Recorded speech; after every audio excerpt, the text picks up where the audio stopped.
내 인을 살게 하셔 돌아보시고 감사하시고 앞을 내다보시며 감사하시고 그 감사의 능력으로 든든히 서는 우리 모두가 되어야 할 줄 믿습니다. 오늘 우리가 읽은 말씀은 디모데후서 4장 1절부터 8절까지 말씀이고요. 설교의 제목은 죄송합니다. 복음 전하는 증인이라는 제목으로 말씀을 나눌 겁니다. 복음 전하는 증인이라는 제목으로 말씀을 나눌 겁니다. 추수감사주일에 무슨 복음 전하는 증인입니까? 라고 물어보시겠지만 그래서 제가 앞에다 한 자락을 깔아놨죠. 우리가 감사하는 삶, 정말로 감사하는 삶이라는 건 다른 거 아닙니다. 하나님이 우리에게 맡기신 삶을 살아갈 수 있는 소망, 그 말씀대로 살아갈 수 있는 힘을 주시는 것, 그것이 감사의 이유입니다. 우리가 어찌 살아가야 될지를 우리가 알려주셔요. 그 중에 하나가 오늘 이 말씀 복음 전하는 증인의 삶입니다. 이 삶을 사는 것이 감사한 거죠. 앞으로도 이 삶을 살아갈 것에 대한 기대가 우리를 감사로 충만하게 합니다. 그러니 오늘 많은 것들 감사할 수 있지만 특별히 추수감사주일에 우리를 살아가게 하시는 정말 하나님의 자녀로 하나님의 뜻대로 살아가게 하시는 하나님 앞에 감사하면서 하나님 우리에게 바라시는 바, 또 우리에게 기대하시는 바가 무엇인지 확인해 보려고 합니다. 오늘은 우리 교회 비전 5개 중에서 전도에 관한 이야기입니다. 전도, 영혼을 사랑하여 전도하는 교회, 그게 우리 교회 5개 비전 중에 마지막입니다. 우리 교회 비전이 5개죠. 앞에 셋, 뒤에 둘 조금 나뉘어집니다. 처음 시작이 예배하는 교회예요. 예배하고 교제하고 교육합니다. 이건 교회 안에서 이루어지는 일입니다. 봉사, 세상을 향해서 봉사하죠. 그리고 사랑하는 마음, 영혼을 사랑하며 전도하죠. 이건 약간은 바깥쪽으로 나가는 일입니다. 우리 교회는 그 일을 합니다. 전도라는 것이 점점 사라지고 있는 게 현실입니다. 많은 젊은 그리스도인들은요, 전도 그러면 그냥 안 하는 게 아니라 그게 뭔가 잘못됐다고까지 생각해요.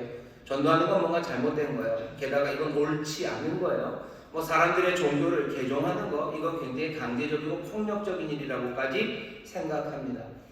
그러니 전도라는 건 점점점 없어져 가고 있고요. 사라져 가고 있고 죽어가고 있는 것이 현실입니다. 그럼 우리 교회 5대 비전 중에 마지막 그 전도는 빼야지 될 것 같죠? 아니요, 우리는 안 뺍니다. 우리는 계속해서 이 전도에 대한 꿈을 꿀 거고요. 우리가 늘 41년간 마음에 품은 것처럼 영혼을 사랑하며 전도하는 그런 교회가 될 겁니다. 오늘 그 전도에 대해서 좀 더 구체적으로 보려고 합니다. 우리가 전도하는 교회인데 영혼을 사랑하여 전도하는데 우리는 어떻게 살아갈까? 어떤 모습이 우리의 모습일까? 그 모습들을 말씀을 통해서 확인해 보려고 합니다. 오늘 읽은 말씀 처음 시작을 보면요, 이렇게 되어 있습니다. 1절입니다.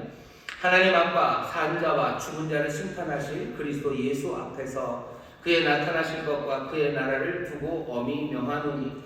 바울이 지금 디모데에게 말하는데요, 먼저 확인하는 건 2가지입니다. 첫 번째, 예수님은 이미 왕으로 보좌에 앉아 계셔. 여기 보시면 이렇게 되어 있죠. 하나님 앞과 산 자와 죽은 자를 심판하실 그리스도 예수 앞에서 그의 나타나실 것과 그의 나라를 두고 엄히 명한대요. 그의 나라가 이미 있습니다. 그의 나라가 이미 있습니다. 그는 그의 나라가 있으니 그분은 왕이십니다. 예수 그리스도 그분은 보좌에 앉으신 왕이셔. 그게 첫 번째 확인되는 내용입니다.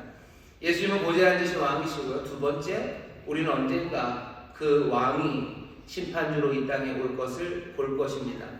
심판주가 이 땅에 오면 그때는 뭐 하겠습니까? 책임을 물을 겁니다. 온 세상의 주가 되시고 온 세상의 왕이 되시니 온 세상 모든 것들에 대해서 그 책임을 추궁하실 그 왕이 오실 것, 그것을 우리는 믿고 우리는 그것을 압니다. 예수님 지금 왕이셔요. 그리고 예수님 이제 모든 것들의 책임을 묻기 위해서 나타나실 겁니다. 언제 나타나십니까? 모릅니다. 마지막 날이 얼마나 멀리 있는지, 얼마나 가까이 있는지 우리는 잘 모릅니다. 잘 모르는 게 아니라 절대 모릅니다. 이거 안다고 하는 사람이 있으면 무조건 다 틀린 겁니다. 온갖 이유를 가지고 되면서 그때를 안다는 사람들, 그 사람들은 다 아니에요. 마지막 날이 얼마나 가까이 있는지 우리는 절대 몰라요. 하지만 우리에게 맡기신 일은 분명합니다. 매일 그리고 매해 우리가 주님이 오셨을 때 우리의 삶을 설명할 준비를 해야 돼요. 내 삶을 설명해야 됩니다. 그리고 주께서는 불꽃 같은 눈동자로 모든 것들을 감찰하시는 분이셔. 그분이 우리의 삶을 조사하실 거예요. 평가하실 거예요. 그리고 심판하실 겁니다. 그 시간에 대비해서 우리는 준비해야 합니다. 너무 염려하지는 마세요. 은혜의 주님이십니다. 우리에게 보실 것은 믿음입니다. 믿음으로 내가 주의 말씀을 순종했는지 그거 보실 거지. 우리가 거기서 무엇을 이루었는지에 대해서는 그건 하나님도 그렇고 예수님도 그렇고 많이 살피지 않으셔. 우리가 믿음으로 살아왔는지 그거 보십니다. 그런데 믿음으로 살지 않는 사람들이 너무 많은 거죠. 심판이 가까이 올 때 우리에게 맡기신 일들을 우리가 믿음으로 행했는지 확인해 가야 합니다. 세상의 말세가 점점 가까워 오고 있는 건 분명합니다. 점점 그 때에 다가가는 것도 분명합니다. 이 온 세상의 말세가 가까이 오는 것뿐만 아니라 내 인생의 마지막도 점점점 가까워 오는 것도 분명합니다. 바울도 오늘 그러죠. 오늘 6절에서 관제와 같이 벌써 내가 구음이 되고 나의 떠날 기약이 가까웠도다. 내가 떠날 기약은 점점 가까워져요. 주님이 그렇게 판단하러 오시는 그 왕의 귀환의 시간이 점점 더 가까워져 옵니다. 그러니 어떻게 해야 됩니까? 세월 갈수록, 시간 갈수록 우리는 더 깊은 책임감으로 살아가야 합니다. 내게 맡기신 일들이 무엇인지 확인하고 그 일을 점점 더 책임감 있게 계속하는 게 중요합니다. 전도를 맡기셨다면 시간이 갈수록 점점 더 그 일에 대해서 책임감 있게 하는 게 맞지. 전도 우리에게 맡기신 게 분명한데 시간이 갈수록 점점 더 그 일들을 줄여들고 그 일들을 옳지 않은 거라고 생각하며 거기에 관심을 갖지 않는다면 그건 굉장히 무책임하고 위험한 일입니다. 오늘 책임감 있게 정말로 이 전도라는 것에 대해서 마음을 다시 다져봐야 됩니다. 이제껏 해왔던 그 일들을 계속해 나가고 또 가까움이 다가올수록 더 전심으로 그 일을 해야 합니다. 이 책임감 있는 전도의 일에 우리 모두가 나서야 할 줄 믿습니다. 전도뿐만도 아닙니다. 여러 가지 얘기하셨죠. 교회가 예배합니다. 교제합니다. 그리고 교육합니다. 그리고 봉사합니다. 이 모든 일에 주의 가까움을 볼수록 더 책임감 있게 더 온 마음을 다하여 함께 격려하며 일을 해 나가야 할 줄 믿습니다. 바울이 지금 그 얘기를 해요. 분위기가 자체가 그렇습니다. 내가 관제와 같이 다 부어질 때 내 떠날 날이 가까워요. 바울만 떠나는 것 아닙니다. 여기 디모데, 젊은 디모데도 떠날 날은 점점점 가까워 오는 겁니다. 사실 누가 먼저 갈지도 모릅니다. 여기 계신 여러분들 중에 저보다 연세가 많으신 분들이 계셔요. 여러분들이 먼저 갈지 제가 먼저 갈지 모릅니다. 속으로 저 목사님 입방정 아니 진짜 모릅니다. 진짜 모릅니다. 사람들은 부정하고 싶지만 그렇지는 않습니다. 우리가 살아가는 그날 책임감 있게 준비하기 위해서 우리가 해야 될 일들에 대해서 다시 한번 보아야 합니다. 디모데에게 바울이 격려합니다. 오늘 디모데 후서죠. 뭐라고 격려합니까? 하던 일들 계속 해야 되는데 디모데가 하던 일이에요. 2절입니다. 너는 말씀을 전파하라. 때를 어떤지 못 어떤지 항상 힘쓰라. 범사에 오래 참음과 가르침으로 경책하며 경계하며 권하라. 디모데에게 뭐라고 얘기하셔? 바울이 너 여지껏 했었지만 이제 앞으로 더 책임감 있게 잘해야 돼요. 무슨 일 해야 됩니까? 너는 말씀을 전파하랍니다. 여기 2절 처음 시작이 너는 이라고 되어 있어요. 이 너는 당연히 디모데입니다. 오늘 우리가 읽은 이 말씀은요 사실은 목회 서신이라고 해서 바울이 목회자인 디모데에게 주는 편지입니다. 그러니까 목사에게 주는 편지예요. 그러니까 디모데 전서를 제일 잘 읽어야 되는 사람들은 목사들이고요 목회자들입니다. 디모데 설교하는 사람에게 하는 말이에요. 디모데야 너는 말씀을 전파해라. 우리 기도하실 때마다 대표 기도하시는 분들 그러시죠. 담임 목사님 말씀을 전파할 때 말씀을 선포할 때라고 하시는 이유가 목회자는 말씀을 선포합니다. 말씀을 전파합니다. 말씀을 전파하는 일은 목사들이 해야 되는 일이에요. 그 일에 대해서 이제 뭐라고요? 더 열심히 하랍니다. 말씀을 전파하는 게 목사가 하는 일이죠. 이 말씀이라는 건 그러면 뭐겠습니까? 말씀은 그냥 성경만은 아닐 겁니다. 성경 아닙니까? 성경만은 아니에요. 왜냐하면 여기 우리가 읽은 4장 바로 앞에가 그 유명한 디모데후서 3장 16절 모든 성경은 하나님의 감동으로 된 것으로 교훈과 책망과 바르게 함과 의로 교육에 하기에 유익하니 이렇게 되어 있습니다. 성경이 그렇게 중요해요. 그러니 성경이 말씀을 전하는 데는 분명히 쓰여질 겁니다. 디모데에게 이 편지를 보낼 때 사람들이 갖고 있었던 초대교회 성경은 구약 성경입니다. 그 구약 성경 안에서 뭘 전하는 거예요? 예수님 전하는 거죠. 구약 성경을 근거로 예수님이 하신 일들을 초대교회는 압니다. 하신 여러 가지 일들 중에서 특별히 그 부활에 관하여 부활을 통해서 이제 예수님이 이 땅의 왕이 되시고 이 땅의 구주가 되심을 다시 한번 설명하고 그것들을 보이는 것, 그것이 말씀을 전파하는 일이었습니다. 기독교의 메시지의 핵심이에요. 주님이신 예수, 예수가 그리스도이시고 예수가 주님이심을 전하는 것. 디모데는 뭐 해야 됩니까? 그 말씀, 아예 그 말씀이라고 되어 있는 헬라어로 로고스예요. 로고스를 설교해라, 로고스를 전파해라 라고 되어 있습니다. 로고스를 전하는 것, 말씀을 전하는 겁니다. 예수 그리스도가 정말로 그리스도 왕이시고 세상의 주가 되셔서 다스릴 분이시고 이제 온 세상을 심판주로 이제 오셔서 판단하실 그분이라는 사실을 전하는 것, 그것이 말씀을 전파하는 일입니다. 이게 바울이 디모데에게 하는 이야기예요. 말씀을 전파하라죠. 여러분 조금 이제 안심이 되어가죠. 아 그래, 이 이야기들은 다 목사들이 들어갈 들을 일이고 내가 할 일은 아니구나 싶은 생각이 들으실 텐데요. 예, 좋습니다. 뭐 좋아요. 한 20분만 기다려보셔요. 그 다음에 뭐라고 합니까? 때를 얻든지 못 얻든지 목사 너는 그렇게 하려. 목사가 때를 얻든지 못 얻든지는 무슨 때겠습니까? 먼저는 나의 상황에 조금 달려있을 때가 있어요.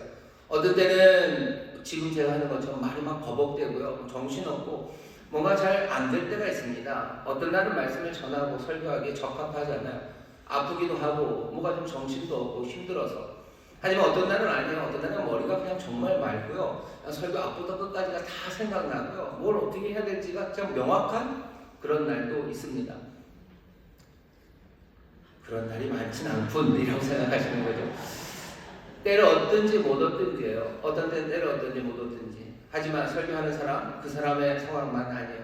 바깥의 상황도 있죠. 여러 가지 이유로 때가 적합하지 않은 때들이 있습니다. 정치적인 압력이 있어서 말씀을 전하지 못할 때가 있어요. 지난번 코로나 같은 때죠. 여러 가지 어려운 상황들, 그리고 잘못된 분위기, 그런 것들이 우리를 짓누를 때가 있습니다. 그러면 말씀을 전하는 게 굉장히 어려워요. 그럼 어떡하죠? 뒤로 물러납니다. 뒤로 물러나요. 사람들을, 성도들을 뭐 진리로 이끌어가고 뭐 이런 일들을 포기합니다. 포기하고 어떻게 하는 거예요? 그냥 쉬운 이야기 하게 되죠. 사람들은 설교를 싫어하는 것 같다고 생각하는 겁니다. 여기는 말씀을 사람들은 싫어하는 것 같다고 생각합니다.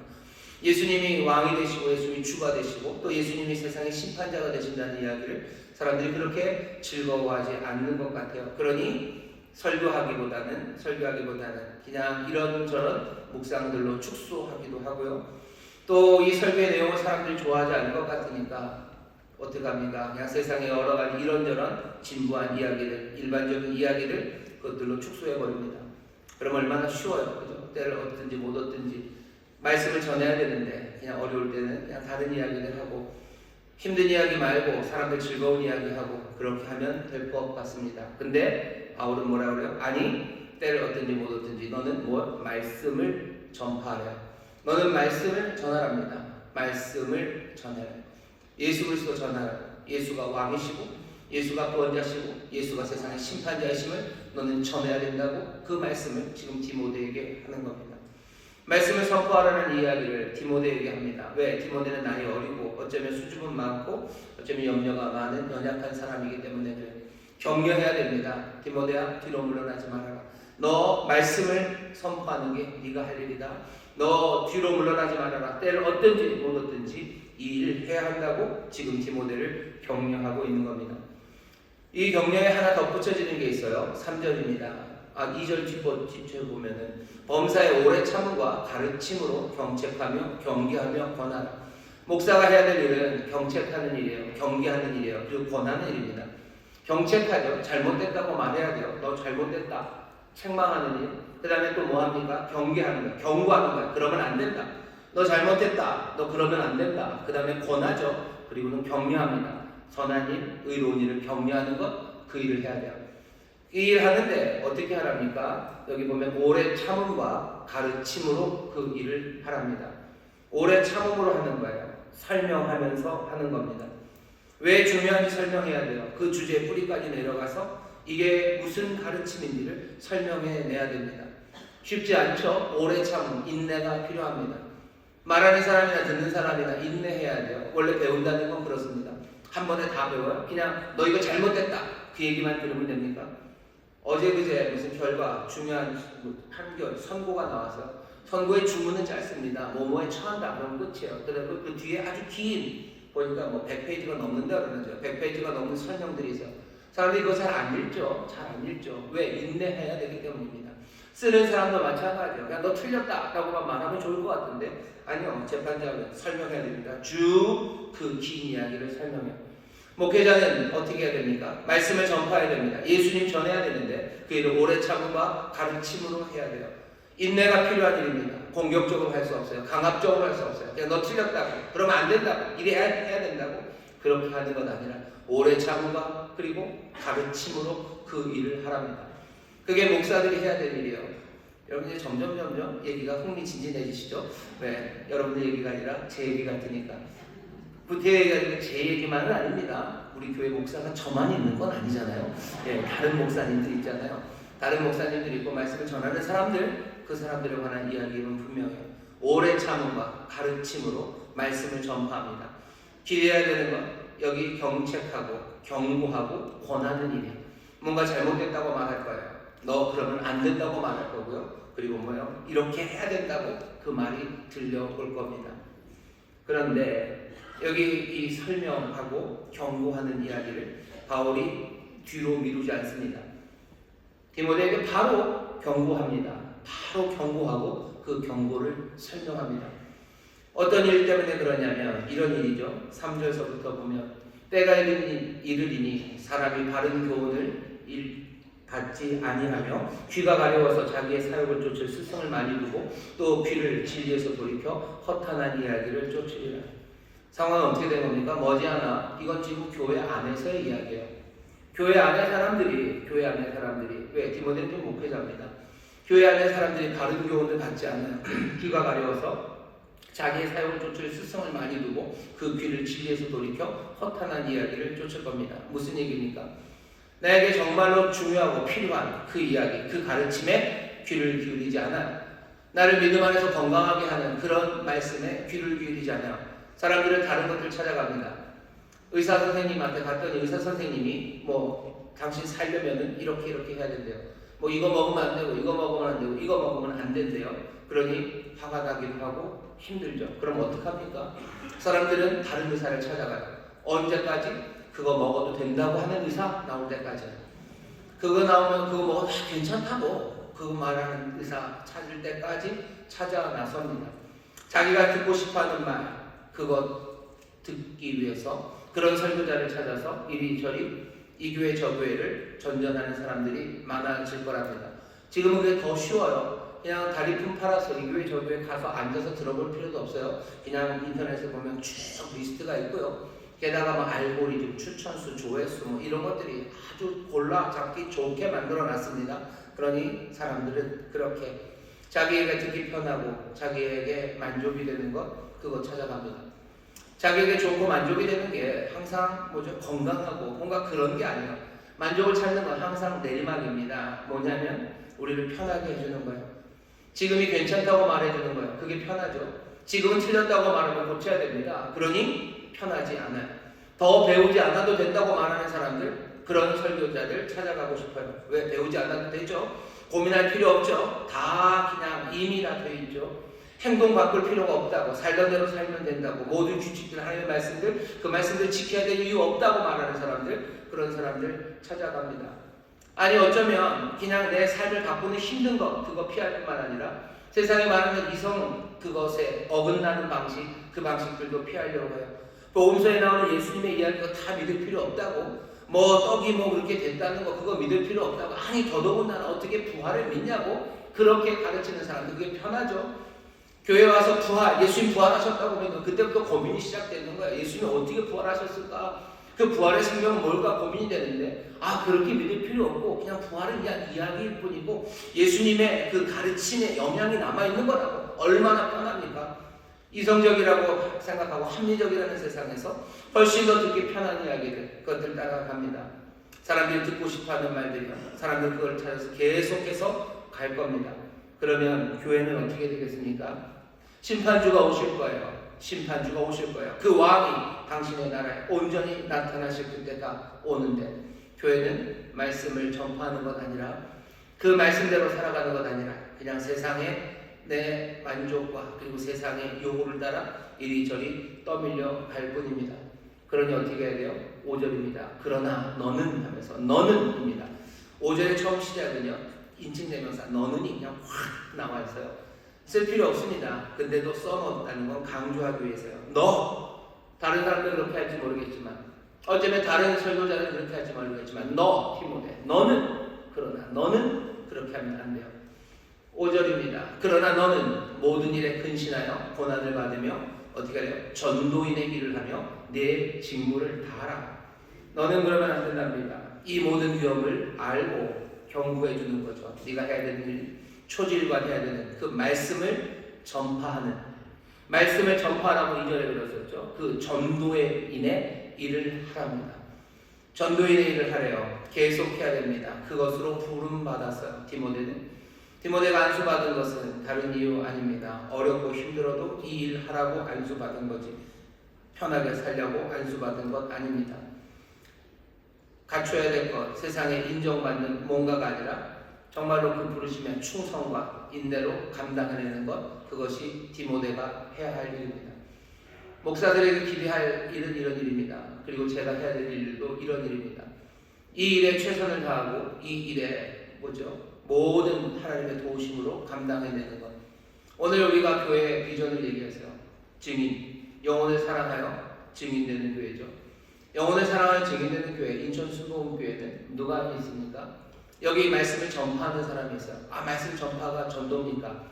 제가 이 설교를 준비하면서요. 신약성경을 좀 찾아봤어요. 먼저는 이제 대한성서공회에 들어가서 개혁한 우리가 읽는 성경에 도대체 전도라는 말이 몇 번이나 나오나 봤더니 신약성경에는 몇 번 나옵니까? 17번 나옵니다. 17번 나오는데요.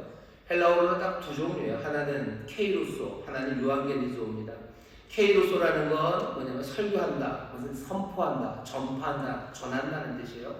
유앙겔리소는 그냥 조금 더 구체적이죠. 유앙겔리오, 복음입니다.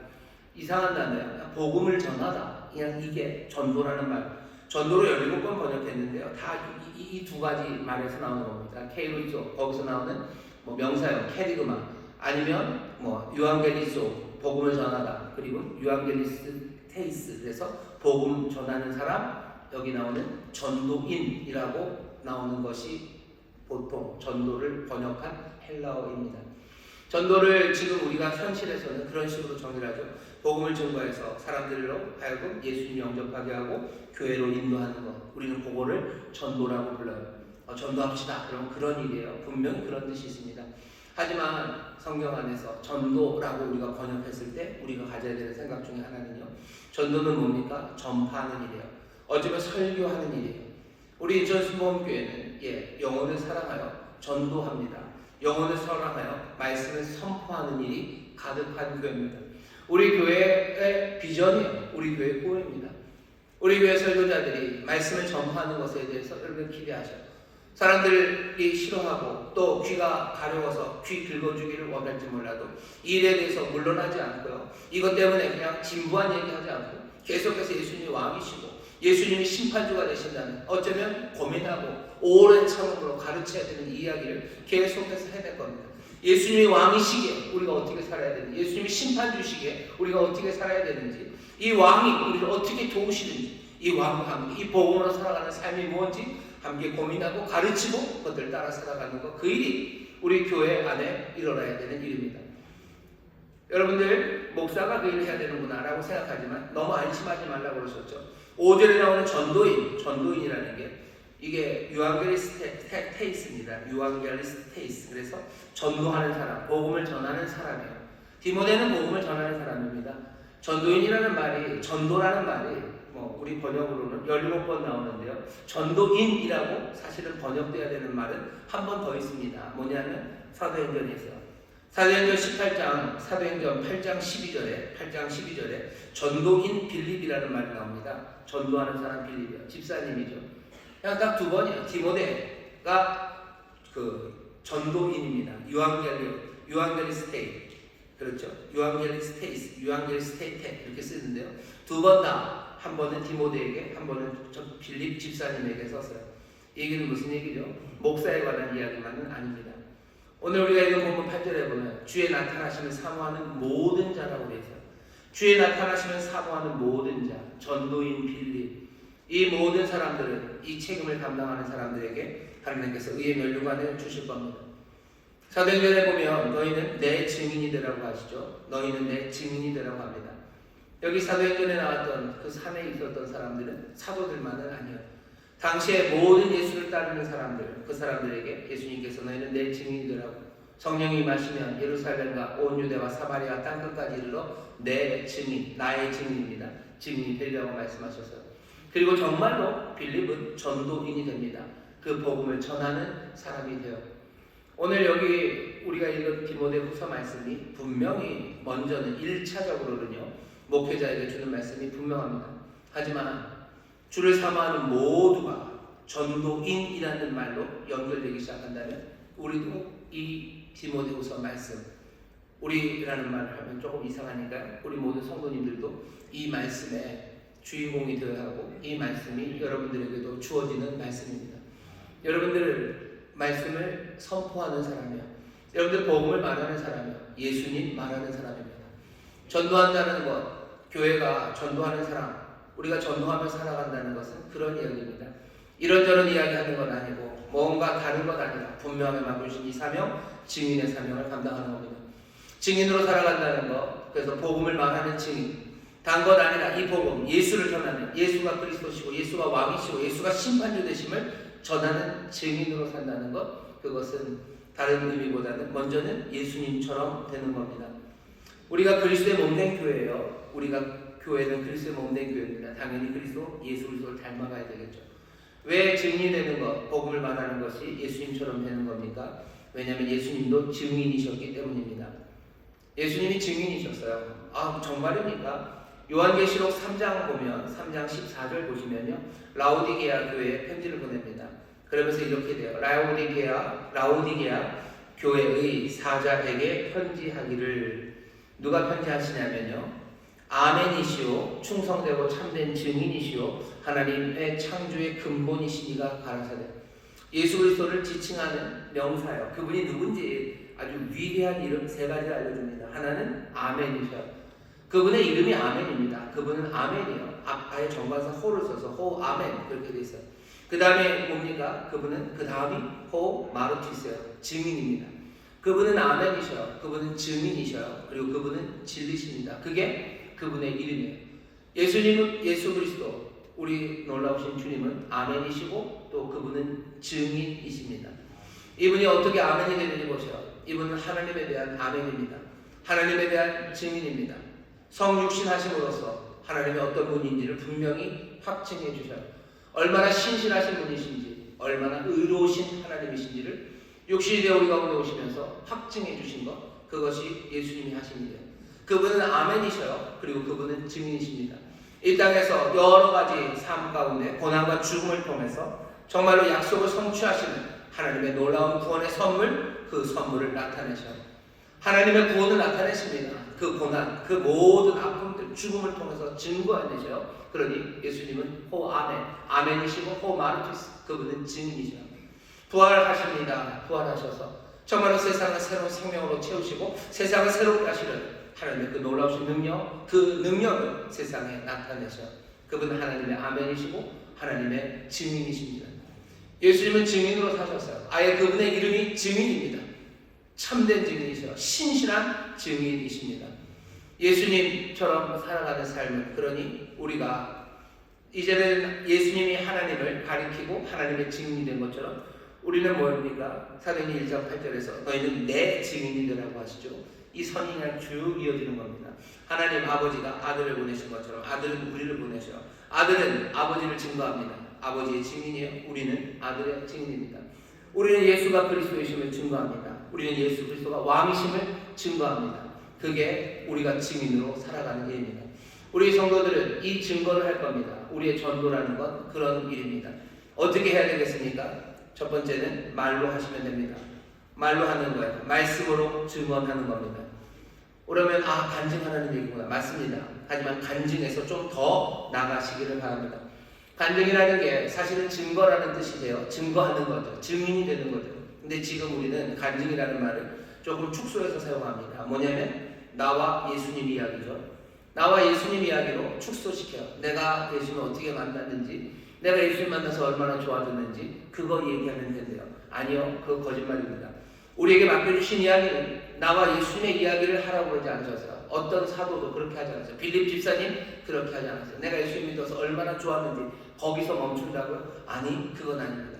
거기서 멈춘다는 이야기는 세상의 압력에 뒤로 물러나는 것, 사람들이 듣기 싫어하는 이야기를 듣지 않게 하기 위해서 하는 일입니다.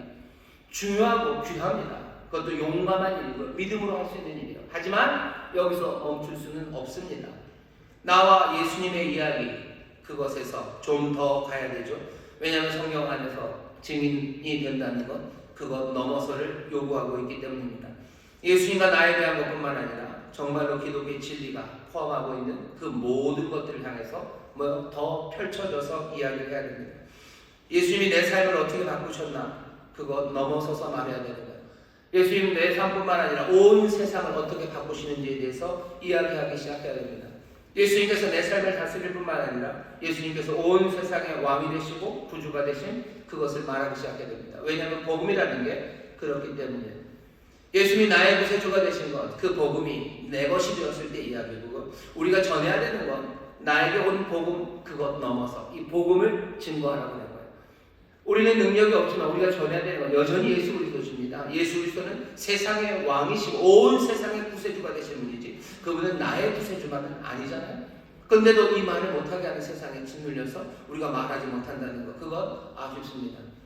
간증하는 건 정말 귀합니다. 나와 예수님의 이야기도 말하지 못하는 사람들이 얼마나 많은지 모릅니다. 하지만 그건 넘어서 말하기 시작할 것, 그것들을 기대하시며 증거하기 시작하셔야 됩니다. 오직 성령이 임하시면 우리가 권능을 얻어서 이 증인의 일을 감당할 수 있는 줄 믿습니다. 성령으로 치고 나가시는 거예요. 나와 예수님의 이야기, 그 아름다운 이야기를 전하셔. 그리고 예수님과 세상 이야기를 전하셔. 예수님과 온 역사의 이야기를 옆에 말씀하기 시작하셔야 돼요. 와, 그게 너무 어렵지 않습니까? 그러니 아까 얘기했잖아요. 말씀을 전파하는 건 때를 얻든지 못 얻든지입니다. 그리고 어떻게 하시는 거예요? 오래 참음과 가르침으로 하는 거예요. 오래 참음과 가르침을 하는 거예요. 쉽지 않죠. 그러니 오래 참고 가르침을 하는 겁니다. 목사님들만, 설교하는 사람들만 오래 참음과 가르침으로 하는 건 아닙니다. 모든 증거하는 사람들이 그 오래 참음과 가르침으로 예수님의 이야기를 그렇게 말하기 시작하는 교회, 그런 성도님들 되시기를 주의 이름으로 축원합니다. 예수님이 하나님 아버지의 증인 되실 때 말로만 하지 않으셨던 것처럼 그 행동 모두가 고난과 죽음, 부활 모든 행동이 하나님 그 아버지를 가리켰던 것처럼 우리도 마찬가지입니다. 말뿐만 아니라 우리 행동이 예수 그리스도를 증거하기 시작해야 돼요. 예수 그리스도의 예수가 왕이시고 예수 바로 그분이 세상의 심판주가 되시고 지금도 그분이 생생하게 다스리고 계심을 우리의 행동이 나타내고 증거하고 가리켜서 우리가 예수님의 아멘이 되고 예수님의 증인이 되어야 합니다. 어떻게 우리의 삶의 모든 행동으로 그 일을 하겠습니까? 모든 거라고 하면 막막해요. 저는 몇 가지만 말씀드리겠습니다. 첫 번째, 이랬으면 좋겠습니다. 우리의 행동, 적어도 인천수목교회 성도들은 영혼을 사랑하여 전도하기 위해서 그 복음을 증거하고 예수님의 증인되기 위해서 우리 행동 가운데 뭐가 나타나기를 원하냐면 책임감 있는 사람들이 되기를 바랍니다. 책임감 있는 사람들 돼야 돼요. 왜 그렇습니까? 요즘은 너무 많은 사람들이 책임감 없이 살아갑니다. 우리는 책임을 가진 사람들이에요. 왜? 주께서 오십니다. 그게 복음이죠. 주가 다스리시고 그분이 나타나실 것. 그게 우리가 믿고 있는 복된 소식이에요. 이 복음을 믿는다면 우리는 무책임하게 살 수 없습니다. 세상은 얼마나 무책임하게 사는지 몰라요. 무책임하죠. 할 수만 있으면 책임을 안 지려는 세상이 지금이 됩니다. 책임을 지는 것, 그것은 힘들기 때문이에요.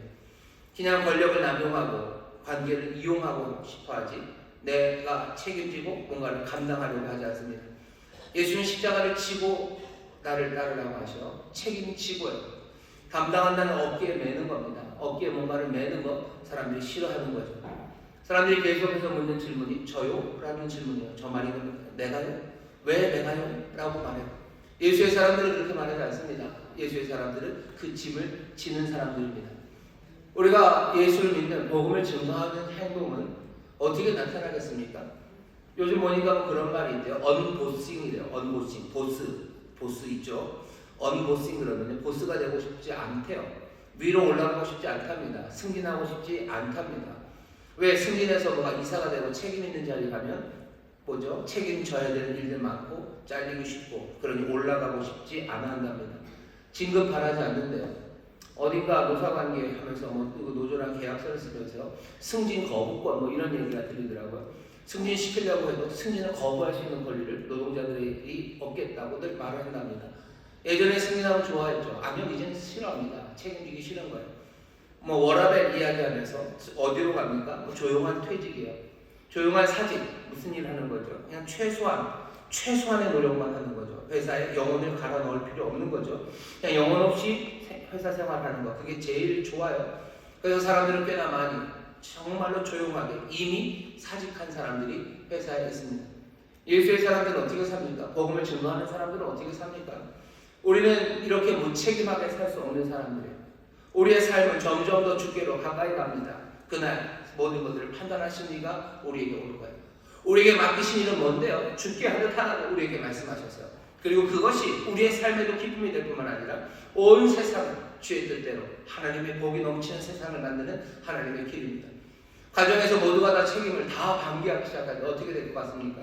모두가 다 워라밸을 얘기하고 모두가 다 조용한 사직을 하는, 아들은 아들대로 조용히 그냥 아들로서 해야 될 일을 그냥 뒤로 물러나고, 엄마는 엄마로서, 아버지는 아버지로서 할 일을 뒤로 다 물러나고 있으면 그냥 영혼 없이 아무도 그 사명에 자신을 갈아넣지 않는다면 어떻게 되겠습니까?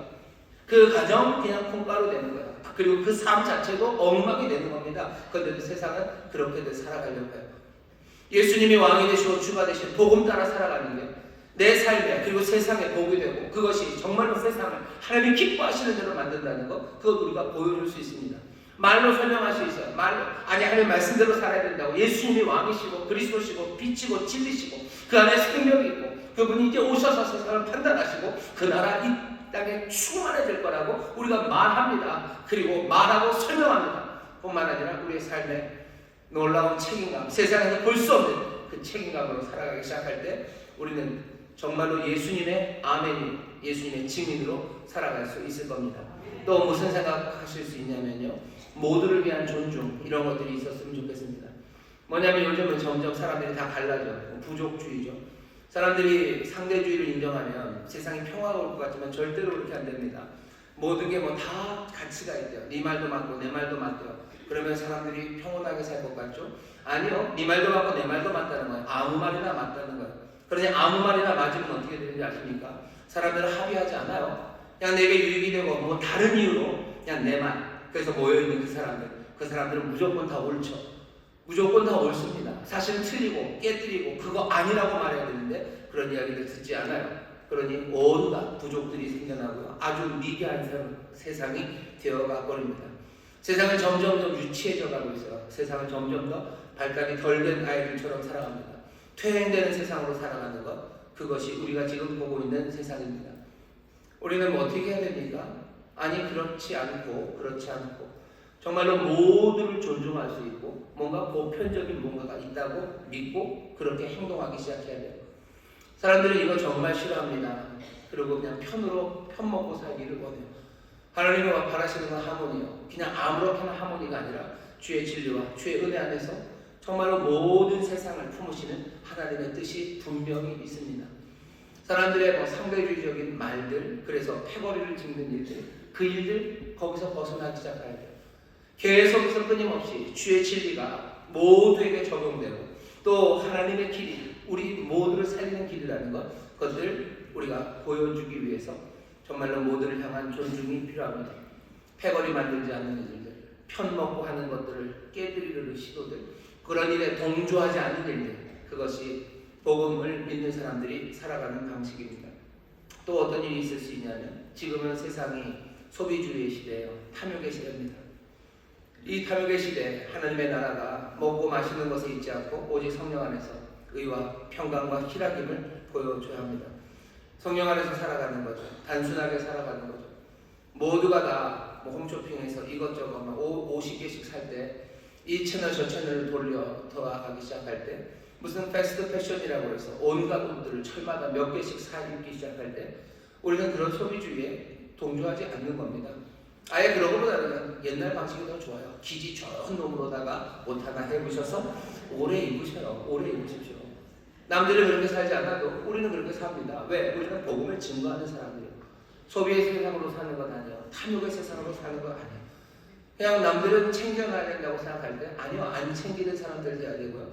남들은 다양하게 뭔가를 구비해야 된다고 할 때 아니라고 말하는 사람들 돼야 됩니다.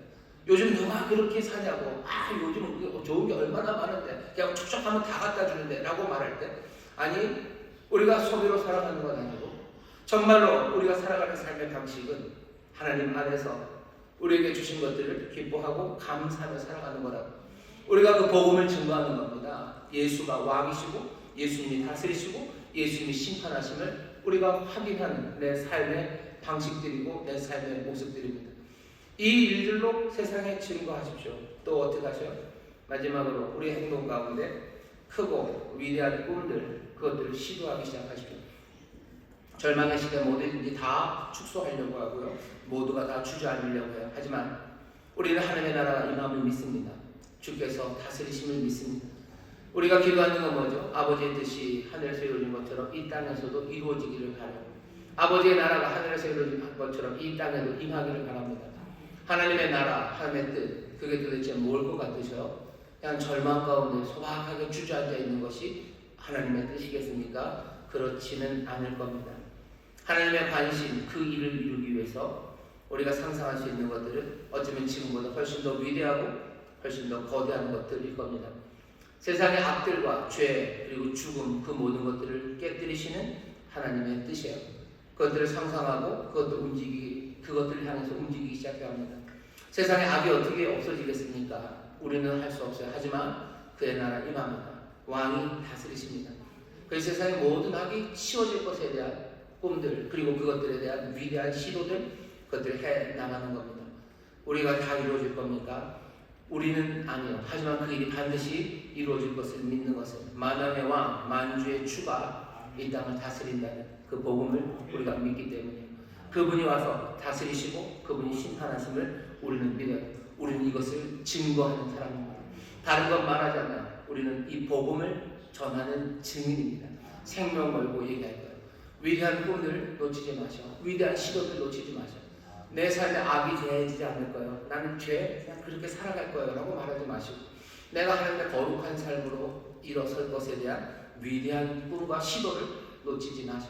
우리의 가정에 하나님의 나라가 임할 것에 대한 기대와 소망을 놓치지 마셔. 그냥 이렇게 살아가는 거겠지. 아니요. 하늘의 기쁨으로 가득하고 정말로 이 땅에서 하나님의 사랑과 은혜를 전하는 그 찬란한 하나님의 빛, 그리스도의 향기로 설 거라는 그 위대한 꿈들을 놓치지 마시고 그것을 위한 시도들을 그치지 마십시오. 그게 우리의 행동이 그리스도를 증거하는 길이에요. 우리의 행동이, 우리의 삶이 정말로 복음을 증거하는 삶입니다. 위대한 시도를 멈추지 마십시오. 그 증거하는 일을 여러분을 뒤로 물러나지 마십시오. 바울이 디모데에게 했던 이 권면, 하던 일 계속해라. 그날이 가까운다. 계속해라. 너 말씀 전파해라. 전도해라. 그 말하고 그 행동 이거 그치지 마라. 사람들은 다른 일을 많이 했지만 다시 경고죠. 너는 그러면 안 된다. 너 그러지 말아라. 주의 그날이 주를 사모하는 모든 이들에게 주께서 의의 멸류관을 마련해 놓으셨다고. 그날까지 맡겨준 일을 감당하라고 말씀하십니다. 우리 인천순복음교회가 또 우리 모든 성도와 모든 목회자들이 정말로 이 복된 증언을 가득가득 채우는 그런 교회, 그런 삶들로 살아가게 하실 줄 믿습니다. 옆에 있는 분들에게 얘기하셔. 우리는 복음을 전하는 증인입니다. 우리는 복음을 전하는 증인입니다. 사랑하는 성도 여러분들, 복음 전하는 증인들 되십시오. 성실하게 오래 참음으로 성령의 능력으로 그 일을 해나가십시오. 목회자들 위해서 기도해 주시오. 저를 위해서 기도해 주시고 말씀 전하는 사람들 위해서 기도해 주시오. 복음을 전하는 증인들이 해달라고 기도해 주시오.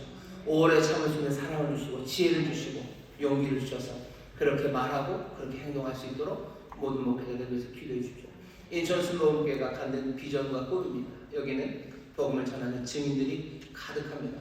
하나님의 뜻이 이루어지고 또 그날 우리가 주 앞에서는 그날 의의 멸류관, 그 놀라운 기쁨과 하나님 안에서 감사와 칭찬이 가득한 우리 모든 성도들 되기를, 우리 교회 되기를 주의 이름으로 축원합니다. 기도하겠습니다. 하나님 감사합니다. 우리 전도하는 교회입니다. 복음을 증거하는 증인들로 가득하게 하시옵소서. 말씀을 전하는 아버지 모든 목회자들, 또 증인들하고 부르심받은 모든 성도들, 아버지 하나님 어찌 일을 감당해야 될지 이제 우리에게 말씀하신 성령님 우리를 도우시사 감당하게 하시고, 또 이를 통하여 정말로 증거되는 그리스도, 정말로 증거되는 그리스도, 그 귀한 영광을 우리로 보게 하여 주옵소서. 감사드리며 예수님 이름으로 기도하옵나이다. 아멘. 이제 통성으로 기도합니다. 기도해서 성령님 우리를 도우셔서 정말로 복음 전하는 증인으로 가득한 교회 되게 하여 주옵시고, 그 증거로 말미암아 그리스도 우리 놀라운 주님의 영광이 가득한 교회 되게 하여 주옵소서. 주여 세 번 부르시고 통성으로 기도합니다. 주여, 주여, 주여.